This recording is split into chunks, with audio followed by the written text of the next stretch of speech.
ഈ ഒറ്റ മൈൻഡ് കാരണം എന്തെല്ലാം പ്രശ്നമാണ് ഉണ്ടാകുന്നത്. 4 മാസം മുമ്പ് നിന്റെ ഒറ്റ മൈൻഡ് കാരണം ഞാൻ പോയി താണ്ട വീടിൻ്റെ ഇതും അതും ഒക്കെ വെച്ചൊരു വണ്ടി എടുത്തേ. ഇപ്പോൾ അത് CC-ക്കാരും കൊണ്ടുപോയി. എൻ്റെ കയ്യിൽ നിന്ന് എത്ര രൂപ ആണെന്നോ പോയേ?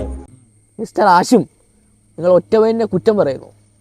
ഇടാ അതല്ലടാ, കഴിഞ്ഞ മാസം തന്നെ നമ്മൾ എത്ര രൂപക്കാടാ മന്തി കഴിച്ച് തീർത്തത്.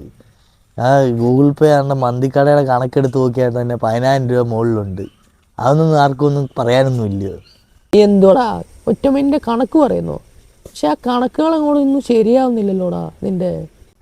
കഴിഞ്ഞ മാസം സിദ്ദിഖിക്കാരുടെ കടയിൽ നിന്ന് മന്തി കഴിച്ചതിന് 2,500. പിന്നെ നമ്മുടെ രാണൻ്റെ കടയിൽ നിന്ന് പൊറോട്ടയും ചാപ്സും അവിടുത്തെ പറ്റുണ്ട്, അത് 4,000 രൂപ അടുപ്പിച്ചെങ്ങാണ്ടുണ്ട്.